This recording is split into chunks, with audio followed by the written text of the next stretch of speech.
Hey there, good morning, good evening, good afternoon. Let's talk to myself. Part of the day where I talk to myself about things that I was thinking the night before. Shout out, of course, Saratoga Peanut Butter. All 880 people subscribed to me at the time of me making this video, as well as shout out to Lotus Lane Candle Company and basically Fujifilm US, because right now I'm out here and I am trying out a few lenses from Fujifilm. I got the 80mm f2.8 OIS LM-WR lens, as well as the 50mm XF WR lens LM.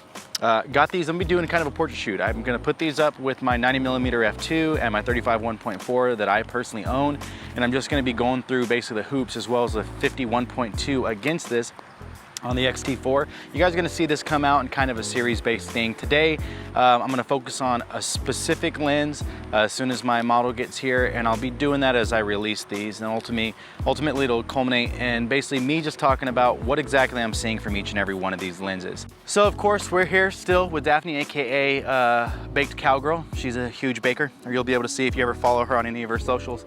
Right now what I have on is the longest lens that I'm gonna be using today, not the heaviest, not the widest, but the longest. And this is the Fujifilm XF 80mm 2.8. This is the WR OIS LM lens. The reason why it's OIS and it's optically image stabilized is because this is a macro lens. So whenever you're shooting macro shots, you have to get pretty tight and make sure you're not wobbling too much. This is what helps out with that, the way you can bring that shutter speed down a little bit.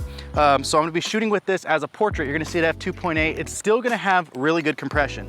And yes, less may be out of focus, but it's still gonna have good compression. And once I get closer on her, it's when you're gonna start to see, okay, you know what? When I'm shooting headshot portraits or portraits for an announcement, graduation, engagement, it's not the 1.0 that does the work. It's the lens, it's everything about the formula, and you're gonna see that it's still pleasing. It's gonna get more of her in focus. Again, she chose that outfit. She chose to do her hair, she chose to do her makeup. That's what it's about. Why would you make a memory with someone and scribble out everything but their eyeball? That's the way that it comes off sometimes, each their own. I just don't give a damn if you do it your other way. So we're going to take some shots of her, and then I'm gonna take some macro shots. She's got a nice necklace, maybe the belt where it connects with the dress, maybe a macro shot of one of her tattoos, just things like that so you can see how versatile this lens is. If you're a wedding photographer and you had to choose between 90mm and this lens, I would choose potentially this lens if you get it all in one. This one, because you then have a macro lens to be able to shoot your detail shots with. So it's just something to think about. It's something that I would go for if I didn't have the MCEX16 with the 90 whenever I shot weddings. This would probably be the lens that I go for. So we're gonna start off so I can shut the hell up. And she's going to stick her tongue out, perfect. We're having a good time out here at the ranch. We're going yeehaw. So you're gonna see again, you guys, the way the bokeh works on this lens also is very fantastic. And again, when you have a great model, things go a little bit easier as well.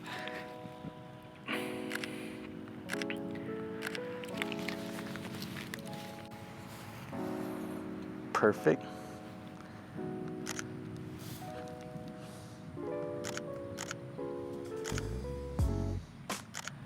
You're gonna see more is gonna be in focus, but it's really not gonna matter because she's a subject. It's really gonna make her pop.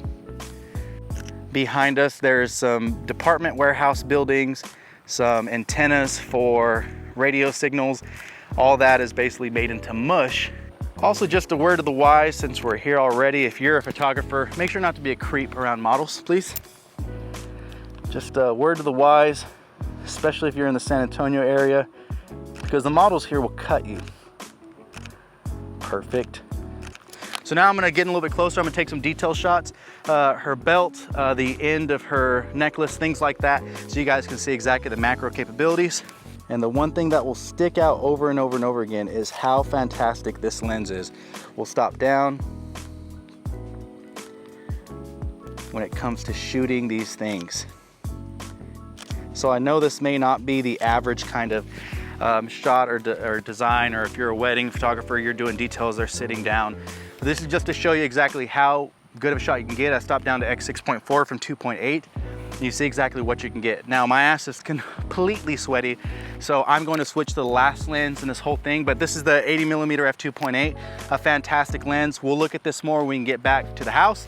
We'll get in the lab and we'll look at the photos and everything, and I'll tell you exactly what I'm thinking about this compared to the other ones. Okay, so I just finished shooting and I'm back in the lab. Of course, I just shot with the 80mm f2.8 and of course Dodgers in 4. And looking at the images, there's a couple things that I want to bring up. Number one, that at 80mm, even though it's that 10mm difference, 80mm is about 120mm effective focal length. I will 100% honestly say, as I'm making sure that my mic is correctly put as I change it in a new direction, I can 100% honestly say it is not, the compression is not there with the 90mm. Now you can say, oh, you know what, that has to do with the 2.8 aperture and that's why it's not blown out. Trust me, it's the compression that's also not the same. Whenever you A/B and you compare them, you can see that where the grass in the background, the second layer of the greener grass would be pushed up further. It's a lot smaller of a rise in the depth of it than to the 90mm f2. So that's one thing you're gonna notice. The second thing you're also gonna notice is not only is this thing tack sharp, and not only was it actually really fun to use and actually really good at like getting IAF and everything, but it actually does really well in micro contrast. Now, as good as a 51.0, no, but better than 90. And for those of you, again, when I'm looking at the micro contrast, being able to see the detail in her skin down to where the redness is, the finite detail of the dress, of her hair, and all these things, that's a huge deal whenever you're editing these things because it brings more pop, more flavor. And again, that helps out because if you have a quick roll off of an image like in the 51.0, you're able to, it doesn't all look blurry because you're still getting detail in the roll off, which is a big deal whenever it comes to doing portraits and you're trying to shoot fast. So at 51.8, I'm looking through the images, there's a couple things. You can now see the buildings that are behind that grass. So with the 50mm 1.0 and the 90mm f2, you couldn't really tell that there were buildings behind where we were shooting, mostly because of how good the background blur was and how good it just, you know, destroyed the background. With that being said, you are now able to tell that there is something behind them, but you know, you change your angle and you can't really see there's something behind her at all. Other than that, I mean, it's just a beautiful image. I mean, I can't hate on this lens. First off, at 2.8 wide open, I'm not getting really any purple or green fringing or any chromatic aberration. And I look throughout the image, I'm going edge to edge there, and I'm zooming in. I'm even pixel peeping at like 200, 300%. There's no purple fringing, there's no chromatic aberration. This is a clean lens, and I mean clean. This is wide open. Again, I'm looking at all the blacks, I'm looking at the white where her skin is, I'm looking where, you know, the black bolo tie is matched up against her lighter skin. No purple or green fringing. That is a big deal to a lot of people, especially if you're shooting macro. And that's the thing, is you have to remember this is a macro lens. So to me, because the background blur actually is still pleasing. Now you can tell it's at 2.8, but again, if you're one of the people that shoot at a 50-140 f2.8, just think of this as shooting near 70mm, and that's the kind of view of the feel you're getting. Of course, that would be, you know, at this 80 it would be equivalent to 120mm, which is great. And so I just, you know, looking through these images, they're beautiful. They're great images. One thing I will say about this that I think this does better than every other lens is, for sure, the way that it's handling, and just because there's no chromatic aberration and purple fringing, the way that it's handling her skin up against the white or blue or the bright background, depending on how the sky was looking, the way it's handling her skin to where there's no bleed in is fantastic, to where there's no fringing is fantastic. This is the best lens so far that we've used for when it comes to actually rendering the colors and not having bleed over even in the fall off. Now again, that has to do with the fact that there's not a lot of fall off. She's completely in focus. I thought the 90f2 was great for in focus. She's almost completely in focus, even whenever she has a front shoulder and a back shoulder, even whenever she has you know, a hand out forward or backwards. This lens is doing the best in actually conveying that, and actually she is sharp. So whenever I talked about the 90f2, the reason why she stood out so much, the 90f2, was because, or to me at f2 with any of the lenses, is because you actually get them in focus, and then there's the background compression, then there's the background blur, and that's what's creating the separation. More than any other lens, this is doing that. Now, I will say I do like the look of this lens in regards to her background is out of focus, but the foreground in front of her is also in focus. That adds depth. I think this photo right here with her, with the way she's holding on to her straps, and then you have the depth of the foreground being in focus with her, and then you have the background. At first I thought maybe she was out of focus, but it's just because that grasp was right on her that it looks like it's very, very in focus. It's a lot darker too, and again with the micro contrast being super punchy, I don't know how else to explain it other than, you know, it's just a really good lens. When I started looking at these before I edited them, and even in the camera, I was really skeptical about the 80mm f2. Not because I didn't think it could do what it needed to do. I was skeptical because I thought, okay, at f2.8, it's 80mm, it's not supposed to be a portrait lens. I don't want to prop it up more than it should be. I don't want to like boost it up. Now this is already more expensive than the 90 because it's OIS, because it's LMWR, and because it's a macro. I didn't want to like boost it and like, you know, how do I put this? I didn't want to gas it up for more than it should be because I didn't want it to fail. But I can tell you right now, it didn't fail. Looking at these portrait shots right here at 80mm at 2.8, these are damn good portrait shots. Again, you can still see I left a little bit of the top in, so you can still see, okay, you can start to tell there are structures in the background, buildings and things like that. But if I crop that out, it is a very, very pleasing image. It is very good. The background blur is great. Kind of like the 50mm 1.0, you can tell more than in the 90 that is grass behind there. You can tell the textures a little bit more. The 50mm 1.0, you could still see the texture. The 90mm basically blurred and masked that whole thing. And again, this reminds me more of the 50mm 1.0, more like at 1.4, which is good. And that's what happens with the whole compression of the image. When you're talking about the background blur and things like that, it's still very pleasing, still very painterly. What I like about this background blur though is similar to the 50mm 1.0, I feel like it's kind of concaves a little bit. So it has kind of like a swirling effect of some sort, not like this, but like it's a black hole just sinking everything inside to it. So I do like that, and you'll notice that around her shoulders where it looks like it's starting to swirl in. But the images are beautiful. There's nothing wrong with these images, and beforehand, whenever I was taking photos and looking on the camera, I thought, okay, maybe this isn't a lens to say, hey, if you have this lens, you know, this would be a great portrait lens.